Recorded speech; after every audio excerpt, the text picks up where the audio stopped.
और अब देवी और सज्जनों, चतुर्थ कृषि रोड मैप के शुभारंभ के अवसर पर अब वो क्षण है जिसकी हम सभी बड़ी आतुरता से प्रतीक्षा कर रहे थे, जिन्हें झारखंड की पहली महिला राज्यपाल का गौरव प्राप्त है, 15वीं राष्ट्रपति किंतु देश की दूसरी महिला राष्ट्रपति, जिन्होंने माननीय मुख्यमंत्री जी के आमंत्रण को स्वीकार कर हमें यह सुनहरा अवसर प्रदान किया है।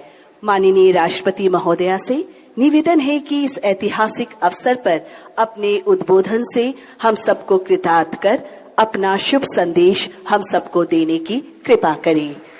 माननीय राष्ट्रपति महोदया।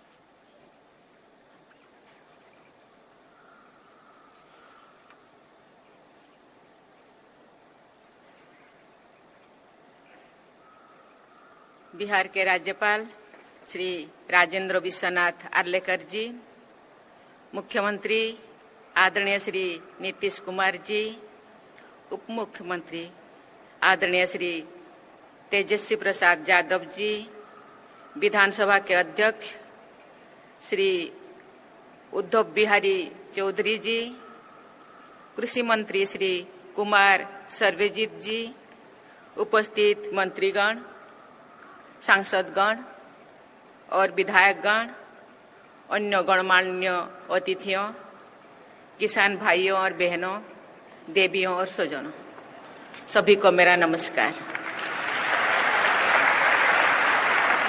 आज बिहार के चतुर्थ कृषि रोड मैप के शुभारंभ के अवसर पर आप सबके बीच उपस्थित होकर मुझे हार्दिक प्रसन्नता हो रही है।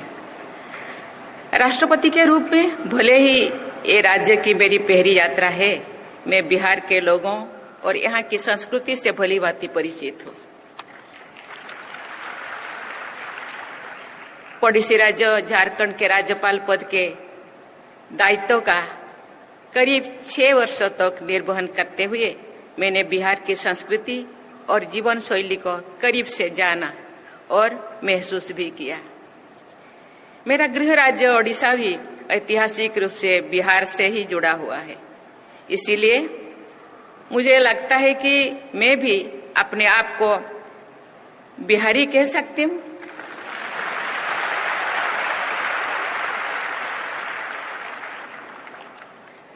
कृषि बिहार की लोक संस्कृति का एक अहम हिस्सा है। बोटोहिया, विदेशिया से लेकर कटनी और रोपनी गीतों तक की बिहार की लोक संस्कृति और साहित्य की यात्रा ने पूरे विश्व में अपनी पहचान बनाई है। मैंने सूरीनाम की अपनी यात्रा के दौरान वहां पर पुरातन बिहार के झलक देखा। विशाल भौगोलिक दूरी और अलग अलग टाइम जोन में होते हुए भी बिहार से गए लोग ने जहां तक वहां और रहते हैं अपनी संस्कृति और परंपरा को संजोए रखा है, वही दूसरे ओर स्थानीयता में भी रोज बस गए हैं। देवियों और सज्जनों, बिहार की सभ्यता विश्व की प्राचीनतम सभ्यताओं में से एक है। हम सब जानते हैं कि मानव सभ्यता के विकास और कृषि के बीच घनिष्ठ संबंध रहा है। कृषि बिहार की अर्थव्यवस्था का आधार है। कृषि और संबंध क्षेत्रों में न केवल राज्य का लगभग आधा कार्यबल लगा हुआ है, बल्कि राज्य की जीडीपी में भी इसका अहम योगदान है।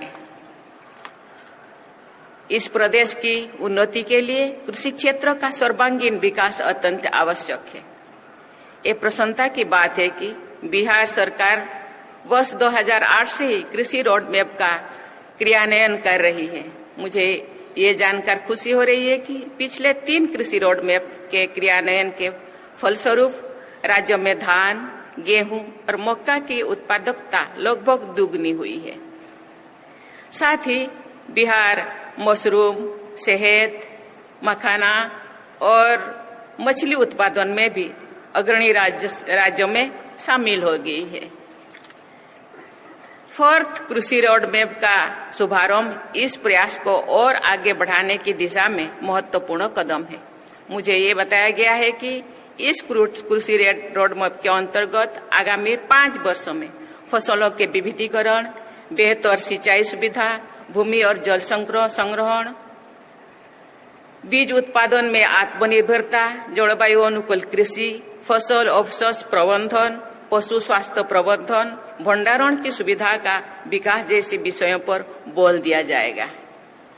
देवियों और स्वजनों, बिहार के किसान भाई बहन खेती में नए नए प्रयोगों को आजमाने और अपनाने के लिए जाने जाते हैं।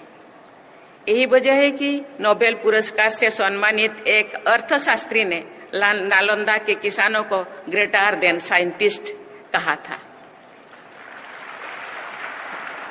ये बहुत ही प्रसन्नता की बात है कि आधुनिक पद्धति को अपनाने हेतु यहाँ के किसानों ने कृषि एक परंपरागत तरीके को, अनाज की किस्मों को बचाए रखा है। ये आधुनिकता के साथ परंपरा के सामंजस्य का अच्छा उदाहरण है। शायद इसी कृषि संस्कृति को पहचान कर वर्ष 1905 में भारत का पहला कृषि अनुसंधान केंद्र बिहार के पूसा नामक जगह पर स्थापित किया गया है। आज जैविक उत्पादन की मांग देश विदेश में तेजी से बढ़ रही है। बिहार के किसान भाई बहनों को इसका लाभ उठाना चाहिए। जैविक खेती के एक और जहां कृषि की लागत को कम करने का पर्यावरण संरक्षण और सहायक है, वही दूसरी ओर ये किसानों की आय को बढ़ाने और लोगों को पोषण युक्त भोजन उपलब्ध कराने में भी सक्षम है। मुझे खुशी है कि बिहार सरकार ने जैविक खेती के लिए गंगा किनारे की जिले में जैविक कॉरिडोर बनाया है। जैविक कृषि और पर्यावरण संरक्षण में खेती और पशुपालन के बीच एक दूसरे को लाभान्वित करने का पारंपरिक संबंध बहुत लाभकारी है। खेती के अवशिष्ट यानी वेस्ट और खरपतवार पशुओं के लिए उत्तम चारा होता है। पशुओं का गोबर भी जैविक खाद के काम करता है। बिहार में अधिकांश किसान सीमांत किसान हैं। उनके लिए आधुनिक यंत्रों का उपयोग आर्थिक दृष्टि से व्यवहारिक नहीं होता है। अतः कृषि और पशुपालन का एक दूसरे के पूरक के रूप में प्रयोग किसानों को आर्थिक रूप से सबल बनाने की दिशा में महत्वपूर्ण है। ग्लोबल वार्मिंग और जलवायु परिवर्तन एक वैश्विक समस्या है। ये पूरी मानवता के अस्तित्व के लिए संकट है, लेकिन इसका सबसे ज्यादा प्रभाव गरीब और वंचित लोगों को पर पड़ता है। मुझे बताया गया है कि हाल के वर्षों में बिहार में बहुत कम बारिश हुई है। बिहार एक जल संपन्न राज्य माना जाता रहा है। नदियां और तालाब इस राज्य की पहचान रही है। इस पहचान को बनाए रखने के लिए जल संरक्षण पर ध्यान देना अत्यंत आवश्यक है।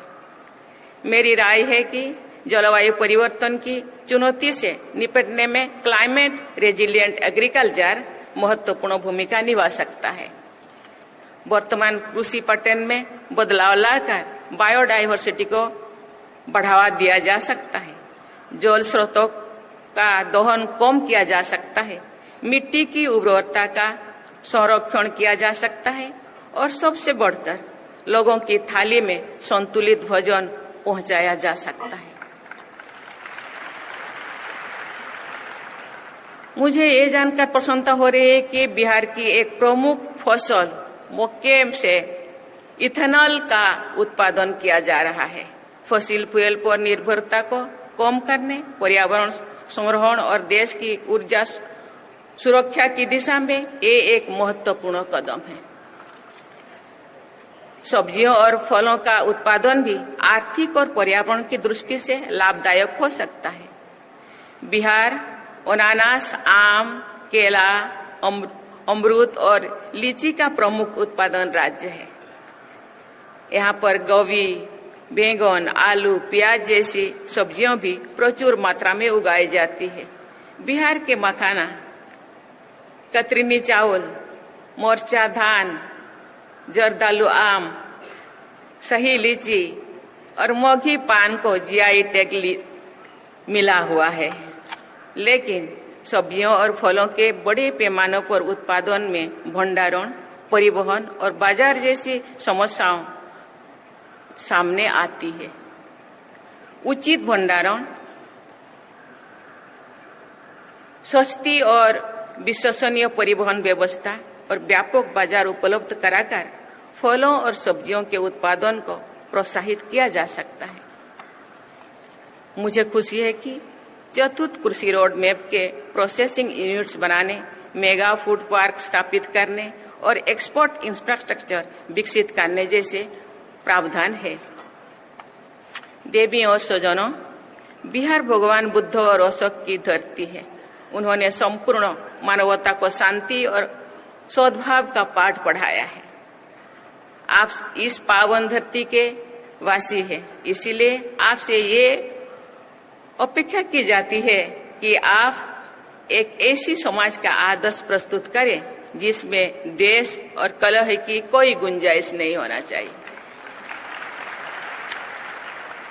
विकसित भारत के सपने को पूरा करने में इस प्रदेश का योगदान अत्यंत महत्वपूर्ण है, लेकिन इस सपने को सच्चाई से बदलने के लिए हमें मानव निर्मित संकीर्णताओं से बाहर निकालना होगा। बिहार को एक विकसित राज्य बनाने के लिए समेकित विकास के अलावा कोई विकल्प नहीं है। राज्य के नीति निर्माताओं और जनता को बिहार की प्रगति के लिए एक रोड मैप निर्धारित करना होगा और उस पर चलना होगा। ये बहुत ही प्रसन्नता की बात है कि कृषि रोड मैप का क्रियान्वयन किया जा रहा है। मुझे और अधिक खुशी होगी जो बिहार विकास के हर मानक पर रोड मैप बनाकर लगातार प्रगति के पथ पर बढ़ता दिखाई दे, क्योंकि ये भी मेरा राज्य है। मैं अपना राज्य मानती हूँ बिहार को। माननीय मुख्यमंत्री ने मुझे बार बार आने के लिए कहते हैं, मैं जरूर आऊंगी, क्योंकि ये भी मेरा राज्य है। कभी मेरे पूर्वजों में यहाँ रहा करते थे, अभी मेरा भाई बहन उनके उत्तर पीढ़ी है, तो ये भी मेरा राज्य अपने मानती हूँ। इसीलिए मुझे जरूर आना है, मैं आऊंगी बीच बीच में, क्योंकि मैं भी किसान की बेटी हूँ।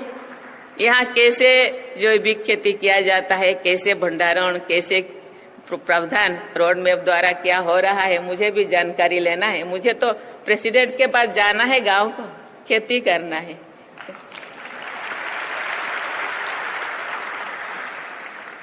ये बहुत ही प्रसन्नता की बात है कि कृषि रोड मैप का क्रियान्वयन किया जा रहा है। मुझे और अधिक खुशी है कि जो बिहार विकास के हर मानक पर रोड मैप बनाकर लगातार प्रगति के पथ पर बढ़ता दिखाई दे, चाहे वो स्वास्थ्य हो, शिक्षा हो, प्रति व्यक्ति आय हो, या सबसे बढ़कर हैप्पीनेस इंडेक्स हो। अतः मैं आप सबको नवरात्रि, दुर्गा पूजा और दशहरा की बधाई देती हूँ, क्योंकि अभी नवरात्रि चल रहे हैं। सब माँ दुर्गा की नवी पूजा को पूजन करते हैं। ये हम लोगों का बहुत सारे त्योहारों में से एक सबसे बड़ा त्योहार है।